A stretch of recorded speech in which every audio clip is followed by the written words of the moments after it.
Andrew Lang was a Scottish poet, writer and anthropologist. He was born in 1844 in Selkirk, the son of John Lang, town clerk of Selkirk, and Jane Plenderleaf Sellar. He was educated at Selkirk Grammar School, Loretta School, the Edinburgh Academy, the University of St Andrews and Balliol College. In 1875 he married Leonora Blanchelane. He died in Banchory in 1912, angina pectoris. He was a noted critic, folklorist, anthropologist and historian, collaborating with S. H. Butcher on a prose translation of the Odyssey, and writing The Mystery of Mary Stuart, on Mary, Queen of the Scots, among others. In 1886 he published In the Wrong Paradise, which we shall review today. The book is dedicated to H. Rider Haggard, with whom Lang collaborated and even co-wrote The World's Desire in 1890. The end of Phaeacia has a self-imported missionary, the Reverend Gowles, wind up on an island settled by archaic Greeks, but because of his own lack of education he thinks they are Polynesian. Gowles spends his time trying to convert the natives, fancying they might see him as a god, due to coming from a superior civilization, and due to there being a prophecy about his top hat for some reason.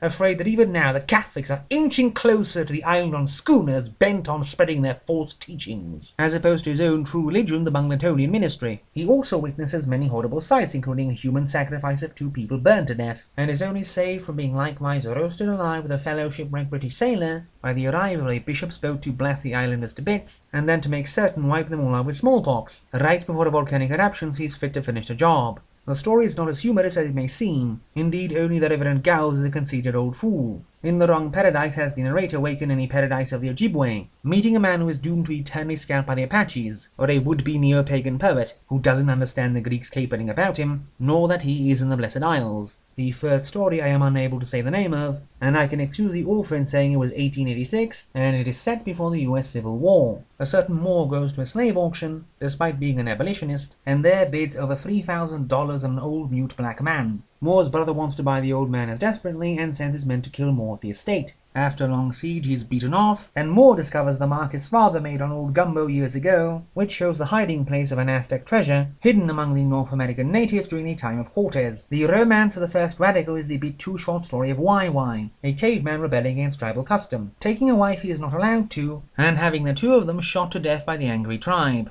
There is a lot of death and intrigue, but the only problem is the rules of this Stone Age society are very complicated. People are not allowed to take wives from the same tribe. A woman never knows the face or name of her own husband. A brother must not speak to his sister on pain of death, and people never address each other by name. It is a bit too convoluted to ever really work, and the irony may be intentional, but as the thing is also semi-serious, this works against it. A duchess's secret has a man write a serial that makes a crazy old duchess convinced he is her long-lost son Percy, because how else would he know she killed her husband with an abundance of sherry? The House of Strange Stories has several people relate some anemic or not fully ghost stories, such as the bishop burning a written confession because a ghost asked him to without reading it, and the people at the dinner at least pointing out how anemic this idea is. In Castle Perilous, the family ghost says most ghosts wish to say something sensible, but are unable to due to a case of spiritual aphasia, making him turn into a white lady and a lamenting nun during the rather tedious recital. The Great Gladstone myth is a tedious affair. A 39th century comparative mythological reconstruction of why Prime Minister William Everett Gladstone was worshipped as the sun, full of illusions that would be funny in the 1880s but not now.